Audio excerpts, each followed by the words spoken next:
Welcome back to the Bible Breakdown channel. Today's video will be the story of the 10 plagues of Egypt. Have you ever heard a story so epic it sounds like a blockbuster movie? We're talking about a showdown between a powerful pharaoh and a humble shepherd, a battle of wills that unleashed 10 of the most legendary disasters in history. Today, we're diving deep into the biblical account of the plagues of Egypt. So, grab your popcorn, because this is a tale of power, stubbornness, and divine intervention. Our story begins in ancient Egypt, a land of pyramids, sphinxes, and mighty pharaohs. The Israelites, God's chosen people, had been living there for hundreds of years. But they weren't guests, they were slaves, suffering under the cruel hand of the current pharaoh. Their cries for freedom reached the heavens, and God chose an unlikely hero to deliver them, Moses. Moses, an Israelite raised in the Pharaoh's own palace, had fled Egypt years earlier. Now, God speaks to him from a burning bush that isn't consumed by the flames. A truly mind-bending sight. The command is clear.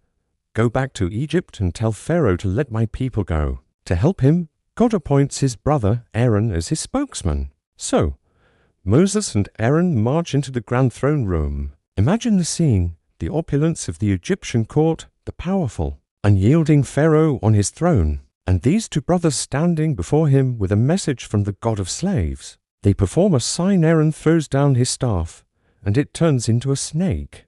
But Pharaoh's magicians do the same. Not impressed, Pharaoh hardens his heart and refuses. This is where things get serious. The stage is set for a divine demonstration of power unlike any other. The first plague begins at the Nile River, the lifeblood of Egypt. At God's command, Aaron strikes the water with his staff. Instantly, the entire river and all the water in Egypt turns to blood. The fish die, the river stinks, and the Egyptians can't drink the water. For 7 days, the land is in chaos. They have to dig for fresh water. Yet, Pharaoh's heart remains as hard as stone. He still won't let the people go. If blood-red water wasn't enough, what came next was straight out of a nightmare. The second plague, frogs. Not just a few frogs, but a massive, overwhelming invasion. They swarmed out of the river and covered the land. They were in people's houses, in their bedrooms, in their ovens, and even in their kneading bowls. Can you imagine waking up to that? It's gross, it's chaotic, and it's everywhere. Pharaoh can't stand it. He calls for Moses and begs him to pray to God to take the frogs away. Promises to let the Israelites go. Moses agrees, and the next day, the frogs die. Piles of them are everywhere, and the land stinks. But once there's relief, what does Pharaoh do? He goes back on his word. His heart hardens once again. This becomes a pattern. Next up, the third plague, gnats, or some translations say lice. Dust is turned into swarms of tiny, biting insects that crawl on people and animals. They're unavoidable and maddening. This time, even Pharaoh's magicians are stumped. They tell him this is the finger of God. But does Pharaoh listen? Nope. His stubbornness is reaching epic proportions. So, God escalates. The fourth plague is a swarm of flies. But this time, there's a crucial difference. God makes a distinction. The flies torment the Egyptians, but the land of Goshen, where the Israelites live, is completely untouched. It's a clear sign that this isn't a random natural disaster. It's a targeted act from a God who protects his people. Pharaoh, once again tormented, calls Moses. He tries to negotiate. You can sacrifice to your God, but do it here in Egypt. Moses refuses. It has to be a clean break. Pharaoh relents, promising to let them go if the flies disappear. But as soon as the flies are gone, his promise evaporates. The fifth plague strikes where it really hurts the Egyptian economy, their livestock. A terrible pestilence kills the Egyptians' horses, donkeys, camels, cattle, and sheep. But again, not a single animal belonging to the Israelites is harmed. The message couldn't be clearer, but Pharaoh's heart is unmoved. He checks to see if the Israelite livestock is safe, confirms it is, and still refuses to yield. Now, things get personal. The sixth plague is boils. Moses and Aaron take soot from a furnace and toss it into the air before Pharaoh. It becomes a fine dust that settles on the people and animals of Egypt, causing festering boils to break out on their skin. It's a painful, disgusting affliction. Even the magicians, who have been trying to stand against Moses, are covered in boils and can't even face him. The suffering is immense, but Pharaoh's defiance only grows stronger. The seventh plague is a storm of biblical proportions. God warns Pharaoh of a hailstorm unlike any seen before in Egypt. Thunder, lightning, and massive hailstones rain down from the sky mixed with fire. It destroys crops, shatters trees, and kills anyone or any animal left out in the open. The only safe place is the land of Goshen, which is miraculously spared. The devastation is terrifying. A humbled Pharaoh summons Moses and Aaron, admitting, "I have sinned this time. The Lord is in the right, and I and my people are in the wrong." He begs for the storm to stop, promising to let them go.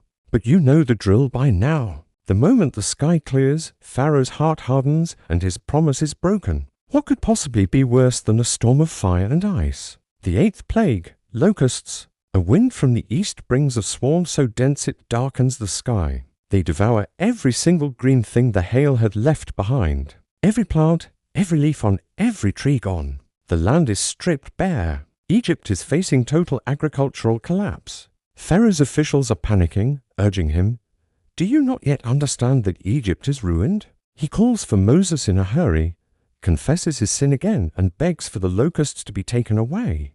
A strong west wind blows them into the Red Sea, and once again relief brings defiance. Pharaoh refuses.